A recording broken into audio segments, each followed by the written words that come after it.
By now, you've had an opportunity to process some of the feelings that are evoked from the film. I'd like to ask each of our panelists to give us just maybe a 1 or 2 minute spontaneous remarks about what resonated with them today in watching this film. So let's start with Dr. Ira.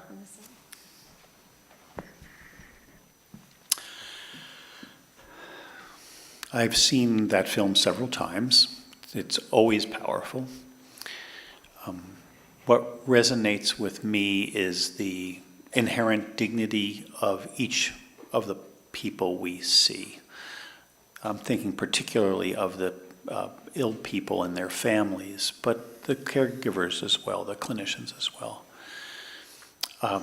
I was struck, frankly, by the magnificent dignity and sophistication of the Iranian family. And I say that because, frankly, in our highly stressed and polarized political environment, Iran has become, a dark state in which there's so much emotional charge, and here is this family that is so magnificently committed to one another, and where love is such a present part of their culture that my heart swells with that. I think the other macro lesson that I take, and I won't take time to go over it because I said it, is that illness and dying is so personal. It is so fundamentally personal. The care that is provided is critically important, but it is somehow still only one aspect, and to a significant extent, somehow external to the actual experience of the people who are going through this. Thank you. Pastor Joseph? Yes. I think Pat asked me to be here to represent Asian community, and so she asked me to focus on Bruce too. So even though she came out for a few brief moments, even though he looked like Asian, I thought he is more of American. He spoke very good English, better than mine. And he said he loved the food. If he was true Asian, he probably said, I hate the food.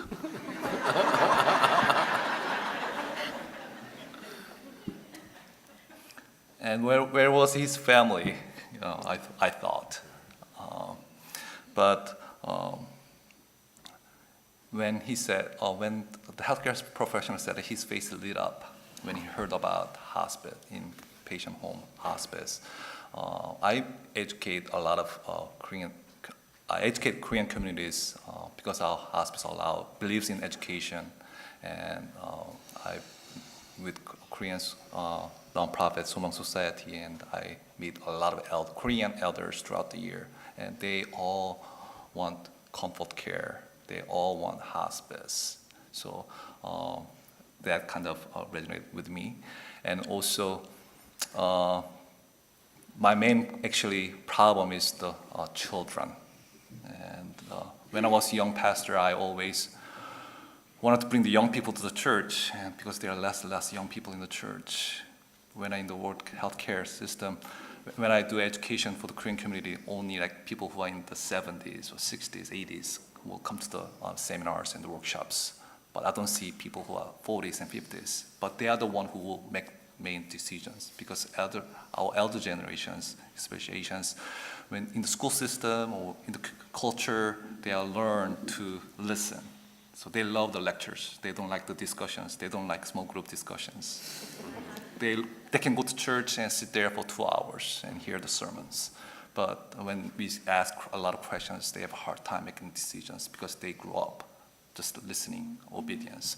So when I saw a lot of discussions going on in there, it can be really hard for the Asian elders to process and discuss and come to conclusion, because they love to hear the guidance from the healthcare professionals and leaders. So that's my little reflection. Thank you. Father Vincent? Yeah, I was particularly touched by Mitra family and the medical team. They shower her with genuine love. Many times people think that medical team was there just to do their job, but it's different in the movie. They are there, share their love, their care, part of their heart are pouring out to Mitra.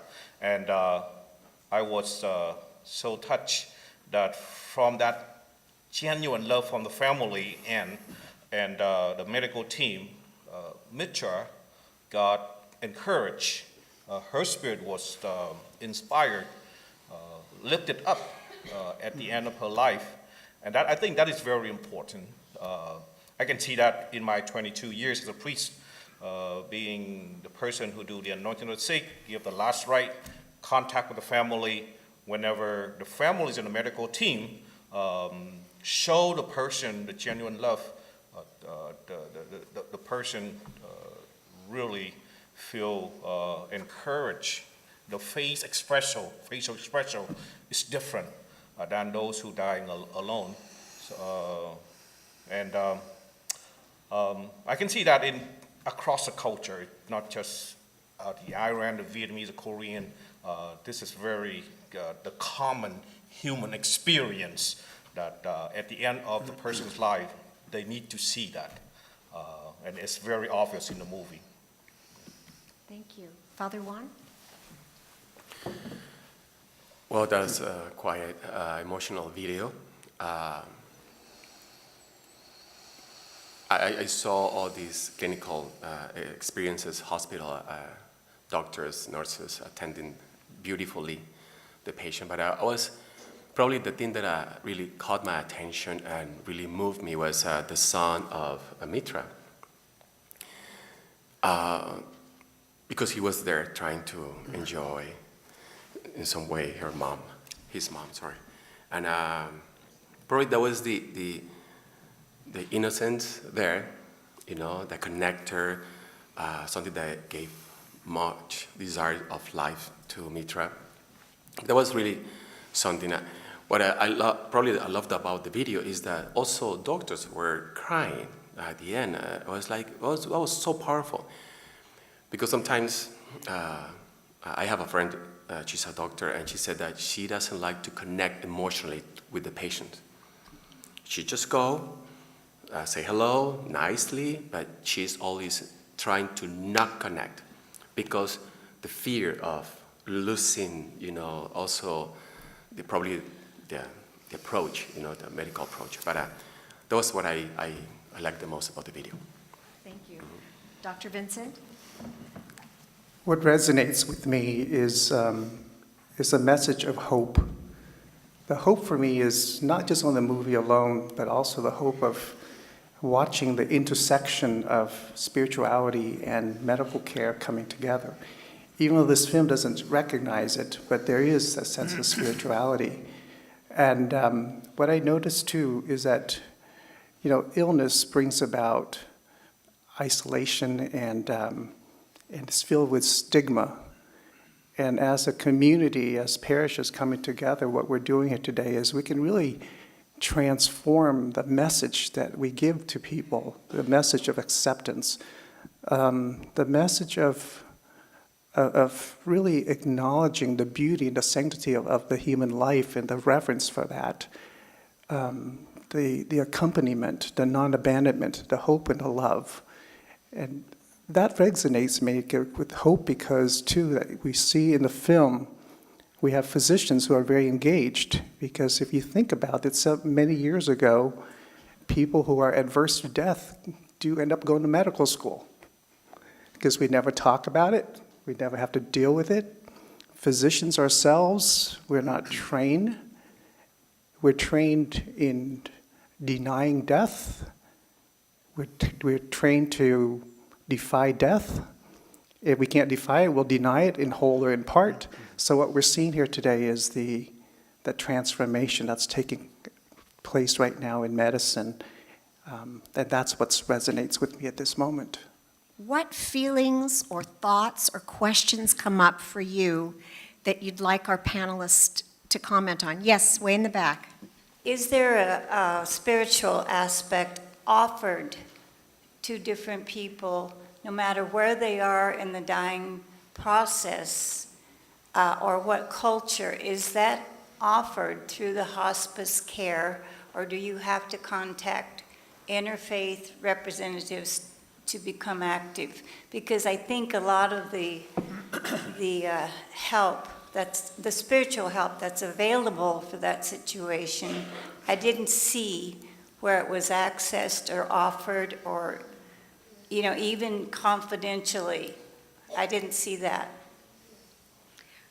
Correct, you did not see that in the film so much. Pastor Joseph, as a hospice chaplain, would you like to comment? Yes, hospice offers spiritual support for the patient and the family.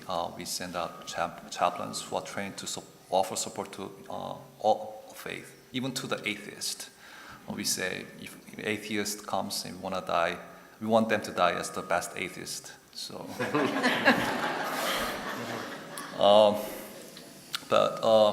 So we also work closely with their faith community if they have their own priest and the pastor, and but we really encourage them to see our chaplain, because although they may have the best pastor or best priest in the community, they are not really sometimes trained to offer spiritual support for the dying person. So we may bring different questions or issues that we can bring it up and help them with that. So I'm sure you have so we encourage all of you to invite chaplains when your loved one or your parishioner or your patient needs spiritual support. Yes, sir. The very definition of hospice care includes chaplaincy and taking care of the physical, emotional, social, but also the spiritual dimensions of human beings. It's just anthropology that humanness is at its base a spiritual experience. Even when the chaplain isn't present, hopefully in good palliative care and hospice, somebody is asking the patient about their sense of spirituality, or we may use other terms, a sense of what's most important to you. Do you feel connected to something larger than yourself? Sometimes spirituality doesn't even connect with doesn't equate to religion. An atheist can be spiritual in a sense of connection to nature, to something larger than him or herself that will endure into an open-ended future, to their family that will endure or go on for generations to come. So if I would just say that as many of us practice hospice and palliative care, it is transdisciplinary, meaning that we all do this work of whole person caring. And yes, chaplains are integral to that, but it's a responsibility that is shared within the team. One of the things that touched me was the intimacy and beauty of the family together. But in my work, I encounter a lot of elder orphans, that their number is growing. I would love to have the panelists comment on that. Who would like to take that first, talking about the older adults that really have no one? From my experience, the children live away from the parents. And like yesterday, I went to the Mission Hospital for anointing the sick. I got to the wrong floor, but when I think it's God's will that I'm there. But when I was passing, looking for the right person, the person inside sees me. She's in her 90s, but she see the black figure moving around right in front of her. And she screamed, and then I stopped by. She's not Catholic. In my conversation with her, she said that all her children living out of state, and they are not able to come, but they are on their way. And she was one of the very many examples that children are not around. When they grow up, they went to colleges, career somewhere, and they're not able. That's one of the reasons they're not able to be with their parents. Probably that the opportunity of being together here is helping us all to understand how important it is to approach the person who is in this critical condition with understanding the whole person. So when I was invited and I saw the video, there are 4 things that are important to consider for each one of us and for every single person who is in the hospital, helping, welcoming, doing their normal duties of every day. So the first thing, and I look at the people, especially those who are dying, that the long for recognition and identity that is right there. And probably because that stage is so hard, that longing is so necessary to be fulfilled. The second thing that is there is the searching for the truth and the real meaning of life at that moment. You see that struggle in every single one. And I think it's beautiful because that searches from the beginning of your life to the end of your life. The third thing that I see there is that they want to, in some way, to continue to give. Yes, and that self-giving experience is really important. And we have to promote, to be sensitive to the desire of do something, even if I am dying. And that is that sense that is really important for every single person that is helping others at that moment. And the last one, there is something that is called the sense of no obligation. And it's when you want to do something, but it's not about doing something. It's about living an experience where time is not an issue. It's like losing the sense of time. It's when you are in a beautiful celebration and you're so engaged with everyone, and suddenly you say, oh my God, it's already 6 hours late. Oh my God, what happened? You lose the sense of time. So if you help the person in order to being in that experience, you are really helping the person to heal and also to understand.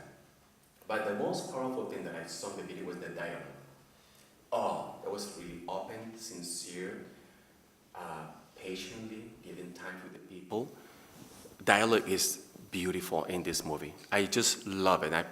This is the key of this moment for all of us. So if answering that question, if there is a nurse or just the person who cleans the room and suddenly that person brings all of this together to that person, that is a moment that they say, yes, my family is not here, but you are here, and thank you for that.